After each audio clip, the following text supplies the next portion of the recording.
Assalamualaikum warahmatullahi wabarakatuh. Kita awali kajian kita dengan baca basmalah. Bismillahirrahmanirrahim. Alhamdulillahilladzi 'allamal Qur'an, khalaqal insan, 'allamahul bayan. Asyhadu an la ilaha illallah wahdahu la syarikalah wa asyhadu anna Muhammadan 'abduhu wa rasuluh. Allahumma shalli wa sallim wa barik ala Muhammadin wa ala alihi wa ashabihi ajmain.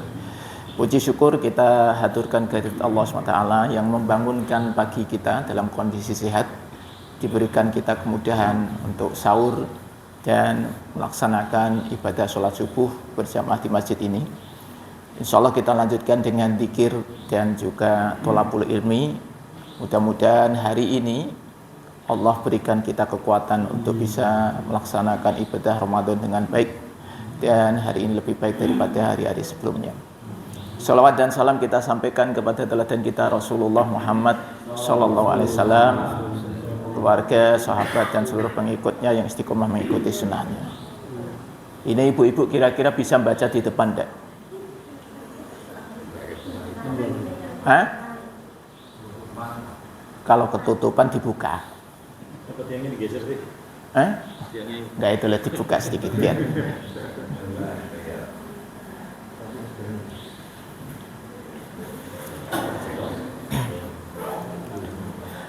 Mari kita bersama-sama dzikir pagi. A'udzubillahi minasyaitonir rajim. Bismillahirrahmanirrahim. Allahu la ilaha illa huwal hayyul qayyum. La ta'khudhuhu sinatun wa la naum. Lahu ma fis samawati wa ma fil ardh. Man dalladhi yashfa'u indahu illa bi'idnih. Ya'lamu ma baina aydihim wa ma khalfahum. Wa la yuhituna bi syai'in min ilmihi illa bima syaa'. Wasi'a kursiyyuhu samawati wal ardh. Wa la ya'uduhu hifdhuhuma wa huwal 'aliyyul 'azim. Bismillahirrahmanirrahim. Qul huwallahu ahad, Allahus samad, lam yalid wa lam yulad wa lam yakul lahu kufuwan ahad. Bismillahirrahmanirrahim. Qul a'udzu birabbil falaq, min syarri ma khalaq, wa min syarri ghasiqin idza waqab, wa min syarri naffasati fil 'uqad, wa min syarri hasidin idza hasad. Bismillahirrahmanirrahim. Qul a'udzu birabbin nas, malikin nas, ilahin nas, min syarril waswasil khannas, alladzi yuwaswisu fi sudurin nas, minal jinnati wan nas. Asbahna wa asbahal mulku lillah, walhamdulillah, la ilaha illallah wahdahu la syarikalah, lahul mulku wa lahul hamdu wa huwa ala kulli syai'in qadir. Rabbi as'aluka khaira ma fi hadzal yaumi wa khaira ma ba'dah, wa a'udzu bika min syarri ma fi hadzal yaumi wa syarri ma ba'dah. Rabbi a'udzu bika minal kasali wa su'il kibar. Rabbi a'udzu bika min adabin fin nari wa adabin fil qabr. Allahumma bika asbahna wa bika amsayna wa bika nahya wa bika namutu wa ilaikan nusyur. Allahumma anta rabbi la ilaha illa anta, khalaqtani wa ana 'abduka wa ana 'ala 'ahdika wa wa'dika mastata'tu. A'udzu bika min syarri ma sana'tu. abu'u laka bi ni'matika alayya wa abu'u bi dambi faghfirli fa innahu la yaghfirud dunuba illa anta. Allahumma afini fi badani, Allahumma afini fi sam'i, Allahumma afini fi basari, la ilaha illa anta. Allahumma inni a'udzu bika minal kufri wal faqr wa a'udzu bika min adzabil qabr, la ilaha illa anta. Allahumma inni as'alukal afwa wal afiyata fid dunya wal akhirah. Allahumma inni as'alukal afwa wal afiyata fi dini wa dunyaya wa ahli wa mali. Allahumma astur aurati wa amin rawati. Allahumma hfadni min baini yadayya wa min khalfi wa an yamini wa an shimali wa min fawqi wa a'udzu bi 'azamatika an ughtala min tahti. Allahumma 'alimal ghaibi wasyahadati fatiras samawati wal ard rabb kulli syai'in wa malikah asyhadu an la ilaha illa anta a'udzu bika min syarri nafsi wa min syarri syaitani wa syirki wa an aqtarifa ala nafsi su'an aw ajurrahu ila muslim. Bismillahilladzi la yadurru ma'asmihi syai'un fil ardi wala fis samai wa huwas samiul alim. Raditu billahi rabba wa bil islami dina wa bi Muhammadin sallallahu alaihi wasallam nabiyya. Ya hayyu ya qayyum bi rahmatika astaghis aslih li sya'ni kullahu wa la takilni ila nafsi tarfata ain. Asbahna ala fitratil islami wa ala kalimatil ikhlas wa ala dini nabiyyina Muhammadin sallallahu alaihi wasallam wa ala millati abina Ibrahim hanifan musliman wa ma kana minal musyrikin. La ilaha illallah wahdahu la syarika lah, lahul mulku wa lahul hamdu wa huwa ala kulli syai'in qadir. Subhanallahi wa bihamdihi adada khalqihi wa ridha nafsihi wa zinata arshihi wa midada kalimatih. Allahumma inni as'aluka ilman nafi'a wa rizqan thayyiba wa amalan mutaqabbala. Subhanallahi wa bihamdihi astaghfirullah wa atubu ilaih.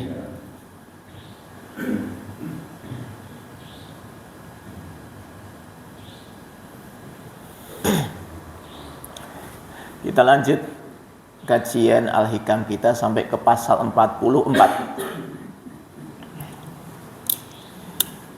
Walain tashaba, dan sesungguhnya jika engkau bersahabat dengan jahilan, la yardo an nafsihi, dengan orang yang jahil, orang yang bodoh tetapi dia tidak menuruti hawa nafsunya, khairul laka, itu lebih baik bagi engkau, min antas haba aliman, daripada engkau bersahabat dengan orang alim,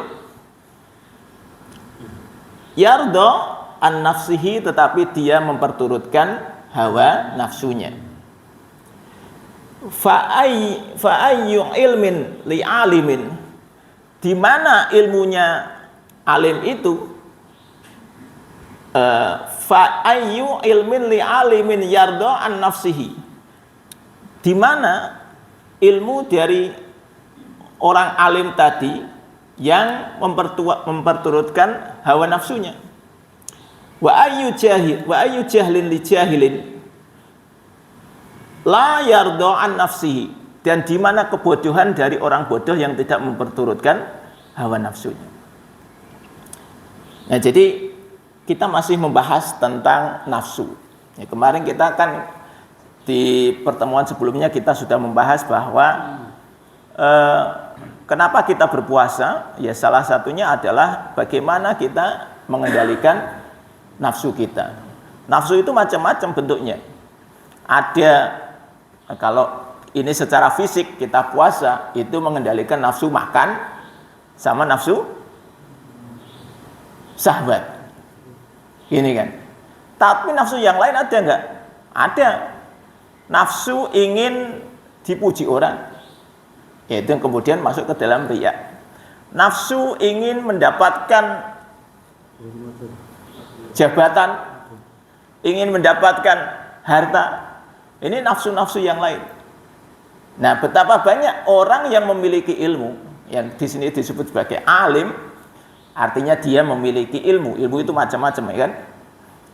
Tetapi ketika dia memperturutkan hawa nafsunya, ini akan mengantarkan kita ke lembah kenistaan.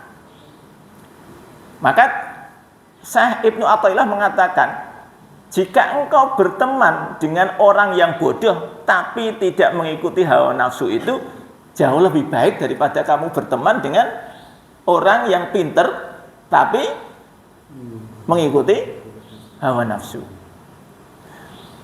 Ya, yang repot lagi sudah bodoh mengikuti hawa nafsu, gitu kan. Jadi betapa banyak orang-orang di sekitar kita pinter, punya ilmu, tapi gara-gara dia memperturutkan nafsunya, dia turun ke derajat paling bawah. Kalau di dalam surat At-Tin itu disebutkan summa radatnahu asfala safili. Jadi orang itu sebenarnya kan dia diciptakan dengan sebaik-baik bentuk, tetapi dia kemudian menjadi orang yang hina. Ya gara-gara nafsunya, Pak.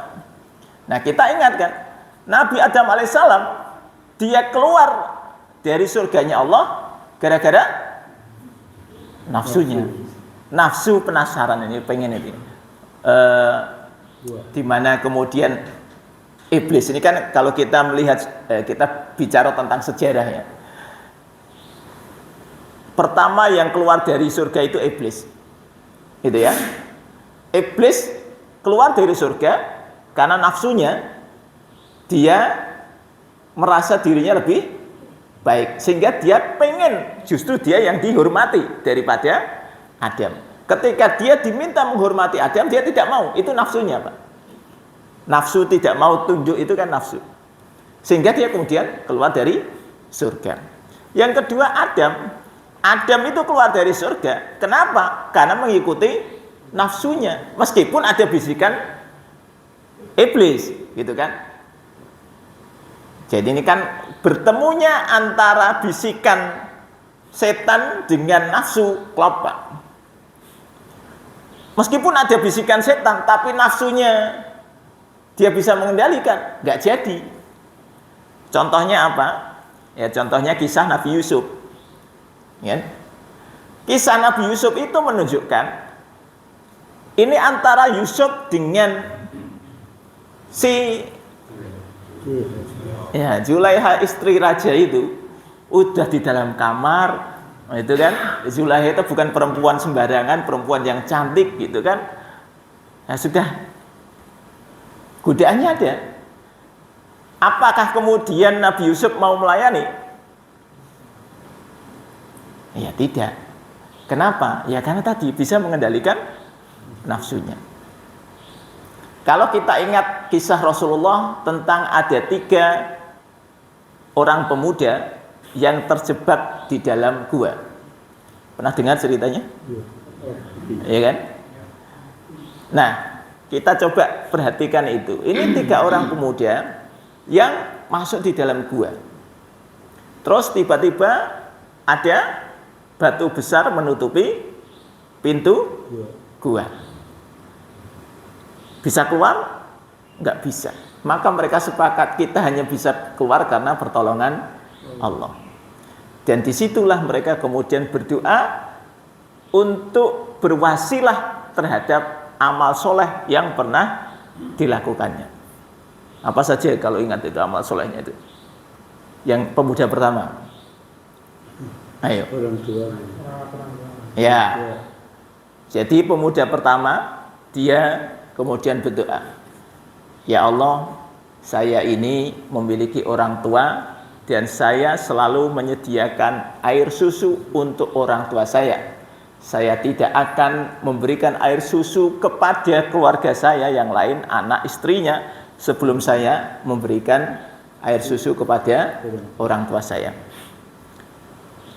Pernah suatu saat, kata dia, saya pulang larut malam dan saya sudah mendapati orang tua saya sudah tertidur. Maka saya peraskan susu itu dan saya tungguin mereka sampai bangun. Meskipun anak-anak saya nangis. Gitu ya. Ketika sudah menjelang waktu subuh, mereka saya bangunkan dan kemudian saya berikan minumnya. Jadi orang ini, pemuda ini, kebiasaannya begitu. Dia kemudian nunggu orang tuanya, berarti semalaman nggak tidur. Nungguin orang tuanya. Dia menyediakan air susu. Kemudian dia memberikan minum kepada orang tuanya. Dan kemudian dia mohon, ya Allah, jika amalan saya tadi hanya mengharap ridhomu, tolong engkau bukakan pintu gua. Maka kemudian batu bergeser. Ya kan? Yang kedua cerita. Kembali lagi kan curhat. Tadi kan satu sudah nih urusan dengan orang tua. Yang kedua, ya Allah, saya ini punya sepupu yang sangat cantik dan saya jatuh cinta kepadanya. Pernah mau menggaulinya, tetapi dia menolak.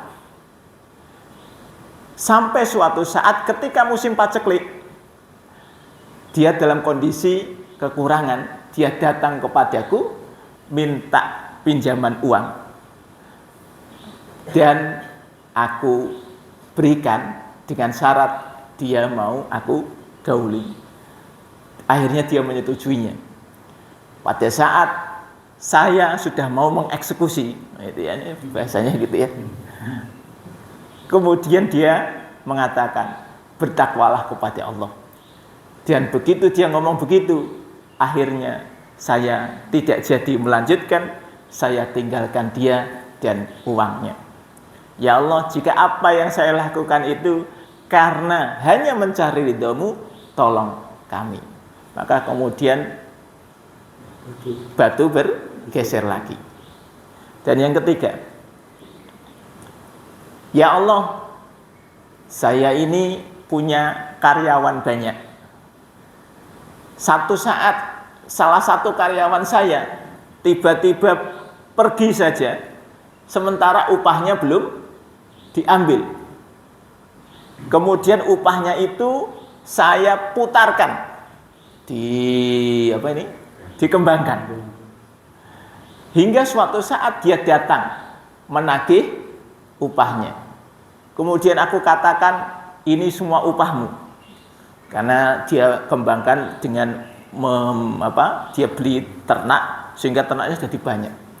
Maka dia mengatakan, apakah engkau mengejekku? Karena dulu upahnya sedikit, kok sekarang dikasihnya banyak. Kemudian aku sampaikan, ini semua adalah hartamu. Akhirnya dia bawa itu semua hartanya dia. Ya Allah, jika apa yang aku lakukan karena mengharap ridhomu, tolong engkau bukakan pintu gua. Dan akhirnya kemudian pintu itu bergeser, mereka bisa keluar. Coba kita ini lihat ini. Ini pertarungan antara, ya kalau kita bicara tentang melakukan amal, Pak, ini kan tantangannya ada di diri kita. Pertama tadi bicara tentang bagaimana merawat orang tua. Kalau panjenengan punya orang tua yang masih hidup, ya itu tantangan yang luar biasa. Betapa sulitnya ngopeni orang tua. Kalau kita ngopeni anak, Pak, itu masih seberat-beratnya ngopeni anak itu jauh lebih berat ngopeni orang tua. Nah, kalau yang sudah pernah merasakan itu ya rasanya, karena emosinya jalan, Pak. Kalau kepada anak nggak jalan emosinya. Yang kalau kita kepada anak, kita itu kan hanya sayang-sayang gitu ya. Tapi kita kepada orang tua susah gitu. Emosi kita jalan. Ya kan? Ketika kita capek dan sebagainya, orang tua begini begitu, emosi, Pak. Nah, itulah tadi nafsu ini luar biasa. Kita bayangkan nih anak ini, dia ini karena pengen berbakti kepada orang tuanya, setiap hari dia nyiapin minum untuk orang tuanya, ditungguin. Luar biasa. Ini kan pertentangan batin yang luar biasa. Saya ini mau tidur, ya sudah tidur aja gitu. Ini kan tadi dia cerita, saya ini pulang larut malam. Ya coba kalau kita, Pak, kita pulang larut malam, kira-kira kita itu terus misalnya ada orang tua di tempat kita, sudah tidur santai aja, kita tidur kan gitu, kira-kira begitu ya. Tapi ini si anak luar biasa, dia melakukan itu.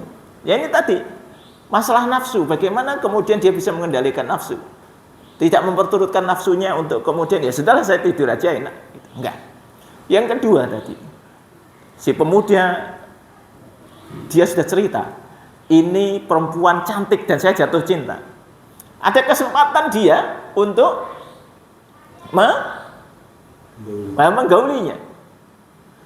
Tapi begitu diomong bertakwa kepada Allah, itu terus dia berhenti. Saya membayangkan kalau saya sendiri kayaknya sudah 12 saja dulu gitu, kira-kira begitu ya. Wallahu a'lam itu. Berat, Pak, itu tantangannya itu. Ya kan? Kita bisa bayangkan nggak ini orang yang sudah seperti itu terus berhenti, Pak, nggak jadi. Ini kan karena nafsunya dia bisa mengendalikan itu. Ya sudah, berhenti. Dan begitu juga tadi yang ketiga.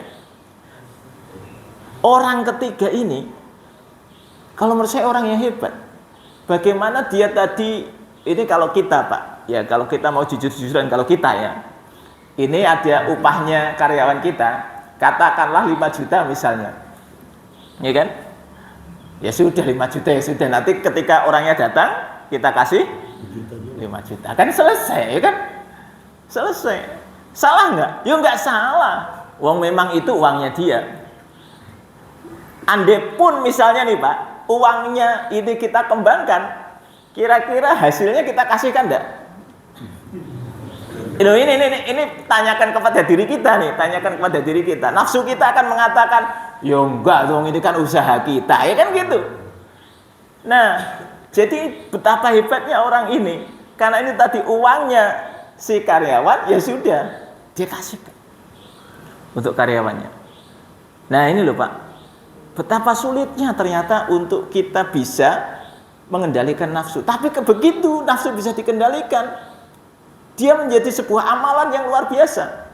Yang amalan itu bisa menjadi wasilah ketika kita mengalami kesulitan.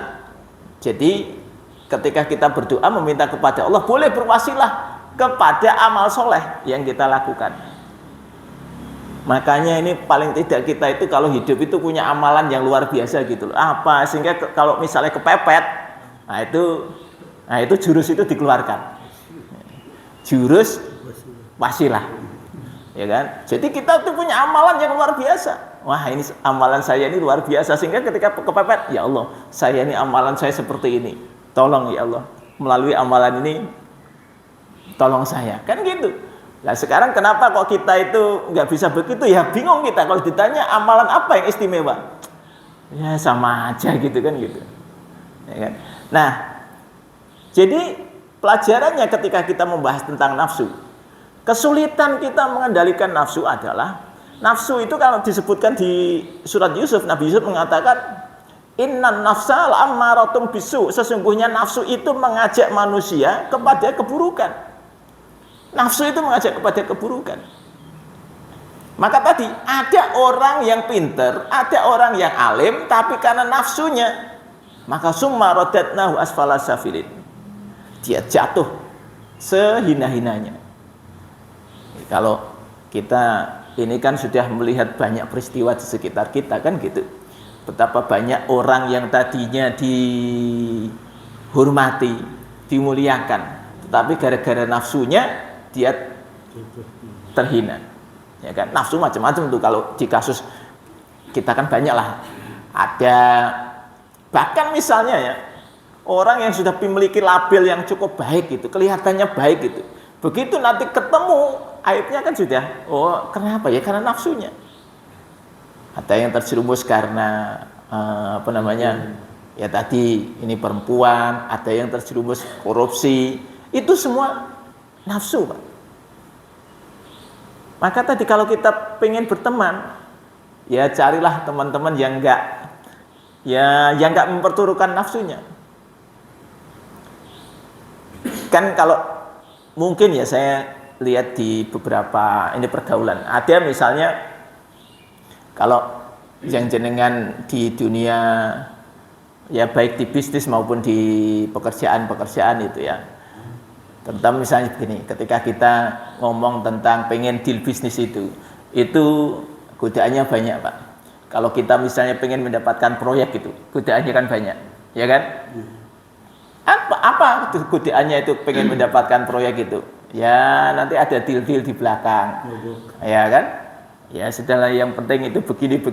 Itu kan, nah kita kemudian mikir, lumayan lah ya, dapat untung sekian. Ini kan nafsu kita terhadap harta. Sehingga kemudian akhirnya kita tidak peduli, mau halal haram sikat aja. Ya, tidak penting bagi saya halal haram, yang penting dapat duitnya. Itu di dunia bisnis kayaknya sudah umum gitu kan. Kalau nggak begini nggak bisa, Pak. Gitu. Sehingga misalnya kita bicara tentang proyek-proyek pemerintah itu kan untuk membahas tentang anggaran. Wah ini ya bahasa teman-teman kontraktor itu kan nyonggek dulu gitu ya kan. Nah ini jadi ketika anggarannya sedang dibahas ya harus ngasih upeti dulu. Ini belum keluar anggaran sudah ngasih upeti dulu. Nanti masih kasih entertain. Ini kalau orang-orang marketing kan bagaimana caranya entertain itu. Ya entertain sih, tapi entertainnya bener apa enggak gitu. Gitu ya. Entertainnya masuk mana ya? Ya masuk klub dan sebagainya gitu. Itu kan ya begitu, Pak. Begitu. Termasuk kalau Ramadan gitu. Ya sebenarnya kan kita melihat segala sesuatu dengan kacamata positif aja gitu. Bahwa ketika kita ingin mendapatkan proyek itu sesuatu yang baik, tapi bagaimana kita tidak terjerumus ke dalam hal-hal yang negatifnya. Bisa nggak sih kalau proyek itu nggak usah pakai nyogok? Nah, ini kan tantangan kita. Cuma kemudian gini, Pak, ketika reformasi ya, orang dulu kalau kita ingat Soeharto diturunkan itu kan alasannya KKN gitu ya. Kalau kita ingat itu. Sementara kalau kita lihat ya zaman beliau itu ya paling lingkungan itu aja gitu. Begitu reformasi ternyata apakah KKN-nya berhenti? Lebih merajalela, ya kan? Tadinya itu kalau korupsi itu di bawah meja, sekarang bukan hanya di atas meja, sak meja nih. Oh itu kan, itu ya karena orang itu sudah luar biasa. Maka ketika hari ini geger bahwa banyak orang yang pamer harta, padahal dia korupsi pamer. Ya itu tadi coba bisa bayangkan nggak? Dia punya nafsu terhadap harta, dia punya nafsu pengen dihargai, ya kan? Sehingga pamer, Pak. Pamer itu kan karena pengen dihargai. Baik yang pamer itu kan ada juga yang pamer pejabatnya, yang pamer istrinya, yang pamer anaknya. Ya wajar-wajar saja, mereka memang dalam rangka pengen itu tadi, nafsunya itu pengen dianggap sebagai orang. Iya kan? Nah kalau ditanya, orang yang korupsi itu pinter nggak? Kalau nggak pinter nggak korupsi kan gitu Pak. Kalau nggak pinter nggak korupsi. Ya orang yang korupsi itu pasti orang pinter. Ya kalau nggak pinter pasti nggak korupsi. Maka tadi kalau dalam konteks ini Syekh Ibnu Athaillah mengatakan yang begitu itu teman yang seperti itu tinggalkan, meskipun bodoh tapi nggak seperti itu, ya nggak apa-apa berteman dengan orang yang bodoh-bodoh saja. Nah bahkan sampai kemudian beliau mengatakan, lah di mana pinternya? Wong dia ternyata mengikuti nafsunya kok. Ya kalau orang yang pintar harusnya tidak mengikuti nafsunya, tapi ya begitulah dunia. Dunia itu melenakan sehingga orang akhirnya ketika tadi ini kan ingat ya tadi sejarahnya Adam itu terlena gara-gara pengen sesuatu yang lebih gitu. Ini sudah dilarang tapi pengen dapat, ya kan? Sampai kemudian kemarin geger ada kemarin TikToker yang dia mengaku Islam tapi dengan terang-terangan saya makan babi, lo kan gitu. Wah itu coba dipikir nggak nalar kan? Kenapa? Ya karena nafsunya pengen terkenal itu. Ya terus bagaimana ini kita melihat dunia ini gitu? Maka mencari teman yang sefrekuensi itu, yaitu filternya filter tadi supaya kita cari orang-orang yang tidak hanya nafsunya saja yang diandalkan. Ya alhamdulillah kalau di masjid mudah-mudahan baik-baik semua. Minimal kalau kita ketemu di masjid itu bisa saling mengingatkan. Minimal nek ning masjid iki ora korupsi. Nah itu. Nek ning masjid kok korupsi. Korupsi itu ning jowo. Ya. Lah kan ini kan lain, Pak. Orang kalau dia biasa ke masjid minimal ada remnya lah. Ya ke potensi untuk kepleset ada, semuanya orang kan gitu ya, setiap orang punya potensi, tapi kan minimal dengan kita kumpul di sini itu kita bisa ngerem gitu. Jadi terus kemudian kalau kita ngomong begini, ya itu ternyata ada itu kiai yang kemudian maaf ya kan terus merudopek santri-santrinya misalnya begitu ya. Ya kembali lagi, semua kan nafsu itu ya bagaimana caranya. Sudah ini antara nafsu ketemu dengan bisikan setan, pas komplit ya jalan Pak. Maka ini setan itu akan terus mencari celahnya. Jadi kita itu dicari. Oh nafsu yang paling gampang dia terpleset itu di sini. Orang yang mudah tertarik dengan harta, itu akan terus dipacu. Sehingga kita akan ketemu orang yang senang pamer itu, ya ada memang orang yang senang pamer itu. Orang yang senang ngumpulin harta gitu untuk koleksi, ada. Ya kan? Dan kenapa kok mereka seperti itu? Ya ketemunya orang seperti itu, Pak. Maka ini tadi kenapa kok jangan berteman dengan seperti itu? Karena pasti akan ketularan. Coba misalnya jenengan punya teman, ya kan? Teman itu katakanlah seorang kolektor mobil, mobilnya macam-macam, itu pasti jenengan pengen, wah itu sudah punya mobil ini ya, sudah punya koleksi mobil ini, kita itu terus pengen, wah saya harus punya, gitu kan? Itu ketularan Pak. Jadi berteman dengan seperti itu ya ketularan. Sama jenengan ketemu dengan orang yang maaf ya. Suka jajan di mana-mana gitu ya. Itu begitu ketemu yang dia omong apa? Ya kan? Gitu terus gitu ya. Itu otomatis kita nanti bisa ketularan. Ya. Bahaya, Pak.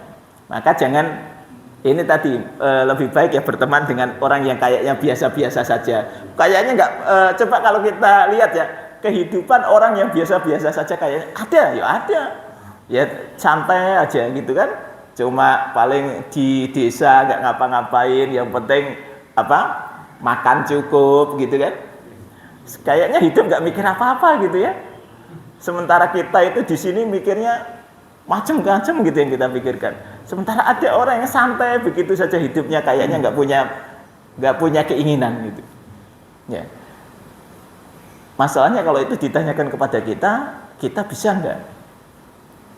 Ya harus bisa sebenarnya, harus bisa. Maka latihan di puasa ini. Puasa itu kan mengendalikan nafsu sebenarnya. Nafsu macam-macam. Termasuk ketika kita dalam kondisi puasa, Pak. Orang dalam kondisi puasa itu emosinya lebih tidak stabil ketika ya terutama mungkin di siang hari lah ya. Ya kan? Ya namanya orang lapar, ya terus ya tadi ya pasti itu kemungkinan untuk tersulut emosinya sangat besar. Dia akan marah, gampang marah ketika orang dalam kondisi lapar. Nah masalahnya kita bisa nggak ketika dalam kondisi itu terus kita tidak marah? Nah ini pengendalian diri itu Pak. Nafsu marah kita, ya berhenti, sudah nggak usah marah. Termasuk nafsu ini tadi, kalau saya katakan ketika kita melihat orang lain, itu kadang-kadang kita melihat dari sisi negatif terus gitu ya. Kayaknya kalau lihat orang ini, wah negatif. Lihat orang ini, negatif. Itu karena nafsu kita, merasa diri kita lebih baik. Sehingga melihat orang lain, wah jelek semua. Wah ini, malah orang ini begini, orang itu begitu. Termasuk nafsu untuk ngomongin orang. Gibah itu kan, kenapa kok terjadi gibah? Ada nafsu untuk, apa ya, seakan-akan menjadi orang yang serba tahu. Sehingga kemudian menceritakan orang lain. Ya. Wah ini ada gosip ini. Dia kemudian menjadi orang pertama yang bisa cerita tentang gosip itu. Keinginan untuk, ini nafsu Pak, keinginan untuk saya ini orang yang serba tahu. Itu. Ini meskipun kalau kita bicara katanya kalau ibu-ibu suka menggosip, ya mau ibu-ibu mau bapak-bapak sama aja gitu. Maka kan ketika kita membaca Al-Hujurat itu, surat Al-Hujurat surat 49. Itu surat yang berisi tentang bagaimana kita ini Allah membuat aturan batasan-batasan di dalam kita bergaul dengan orang lain. Ada misalnya larangan untuk saling menjelekkan, kan gitu ya. La yashar qaumun min qaumin asa ayyakuna khairam minhum. Janganlah engkau mencela orang lain, karena bisa jadi yang kau cela itu lebih baik daripada dirimu, ya kan? Nah, kemudian ada misalnya tadi larangan untuk berprasangka, karena inna ba'dadan ismun. Janganlah engkau banyak berprasangka, karena sebagian dari prasangka itu dosa. Nah, salah satu yang menyebabkan kita prasangka, ya nafsu kita Pak. Kita ini melihat orang lain begini, begitu, nanti begini, nanti begitu, gitu. Nah kalau kita kembali ke cerita 3 orang pemuda tadi, ya dia berpikir positif aja terhadap apa yang dilakukannya, sehingga enteng hidupnya itu. Tapi kalau kita ini punya prasangka terus kepada orang lain Pak, hidup kita itu seperti di penjara aja. Ketemu orang ini, wah nanti orang ini kayaknya baik, tapi mungkin nipu saya dan seterusnya. Nah itu kalau seperti itu akan menyusahkan diri kita sendiri. Maka latihan puasa itu bukan hanya sekedar melatih perut dan bawah perut, tapi melatih bagaimana kita mengendalikan pikiran kita, bagaimana kita mengendalikan hati kita. Itu yang paling penting sebenarnya. Karena kalau hanya masalah perut dan bawah perut itu insya Allah lulus lah, ya kan? Insya Allah jenengan kan lulus. Kalau pas ya insya Allah kalau Ramadan itu lulus kalau masalah itu gitu ya. Tapi yang berat itu adalah antara otak kita, pikiran kita dan hati kita. Itu yang paling berat. Maka Rasul mengatakan betapa banyak orang yang puasa hanya mendapatkan lapar dan dahaga saja. Iya, ya karena dia hanya bisa mengendalikan itu saja. tapi dia tidak bisa mengendalikan emosinya, tidak bisa mengendalikan lisannya. Itu. Wong kalau misalnya kita haji ya. Haji itu kan sudah ada aturan. Dilarang rofas, ya, jidal, gitu kan? Prakteknya Pak, kalau haji banyak ketemu enggak? Ketemu enggak orang yang kayak gitu? Ada. Iya kan? Artinya gini, kenapa kok bisa terjadi seperti itu? Ya tadi nggak bisa mengendalikan nafsunya Pak. Orang ya oke, kita ketika haji itu capek. Ketika orang capek itu disitulah aslinya keluar, gitu. Temperamen dan seterusnya gitu. Jadi di dalam haji itu kita mestinya menjaga lisan kita. Ya memang kadang-kadang itu ya banyak kejadian yang membuat kita emosi. Ya sudah, diem aja sudah. Ini loh, kita melatih puasa kita itu untuk mengunci mulut kita. Bisa enggak? Nah kalau konteks hari ini tidak cuma mulut, tapi mengunci mulut dan mengunci tangan. Mulutnya diem Pak, tapi kita kemudian ya toh, share di sosmed, bahaya kan, gitu. Jadi macam-macam sekarang itu. Ini kita bagaimana mengendalikan nafsu kita itu? Ya sudahlah, puasa aja sudah. Puasa ini pentingnya kita puasa itu. Maka sekarang itu jadikan puasa sebagai sarana melatih untuk, ya kadang-kadang kita ini kan reaktif terhadap sesuatu ya kan. Lihat dengar berita, wah lu masa gini, masa ASN nggak boleh buka puasa, wah reaktif. Padahal kita ya nggak ASN kok mumet-mumet amat gitu. Jadi saya juga ketika, saya bukan ASN mau dilarang mau nggak ya nggak apa-apa, nggak pengaruh buat saya kan gitu. Kenapa saya harus komentar? Gitu loh. Tapi itu tadi orang terus komentar, itu ya berarti nggak bisa mengendalikan nafsunya gitu, kan gitu. Latihan. Gampang nggak latihan gitu? Susah ternyata, susah gitu. Jadi kita ini tadi ketika kita reaktif itu bagian dari nafsu Pak. Reaktif itu nafsu, ya kan? Melihat sesuatu, wah komen. Coba kalau kita baca sosial media ya, komen itu kan macam-macam. Komen itu menunjukkan nafsu reaksinya, ya. Nah, ini saya mengingatkan yang suka komen-komen, bisa nggak sekarang di bulan Ramadan puasa komen. Nah, gitu. Puasa komen. Dia bener Pak, itu komen itu ya saya melihat kan gegernya dunia sosial media itu kan gara-gara komen. Coba nggak ada yang komen. Ada yang nge-tweet, kalau tidak di komen sepi, nggak ada apa-apa kan gitu. Ya gara-gara ada yang komen jadi rame. Itu kan. Ya coba ini mbok ya belajar namanya puasa disuruh mengendalikan nafsu kok ya iso gitu. Itu. Ini hal yang sederhana gitu. Puasa komen. Nah, ini PR-nya kita. Insya Allah kalau jenengan bisa, soalnya rak tahu komen. Ya kan?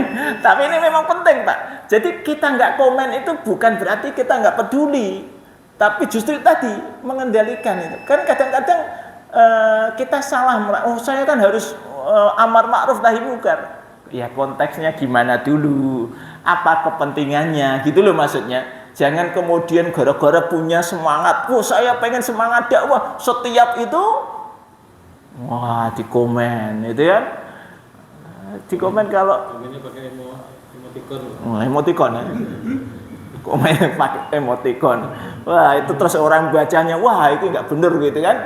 Itu ya, inilah dunia kita ini sudah dunia yang aneh-aneh. Jadi mari kita luruskan hati kita. Maka tadi untuk supaya kita bisa istiqomah cari teman-teman yang benar juga. Ya insya Allah kalau di masjid benar semua, maka saling tawasau bil haq, tawasau bis sabr. Oke, kita tutup dengan kafaratul majlis. Subhanakallahumma wa bihamdika asyhadu alla ilaha illa anta astaghfiruka wa atubu ilaik. Assalamualaikum warahmatullahi wabarakatuh.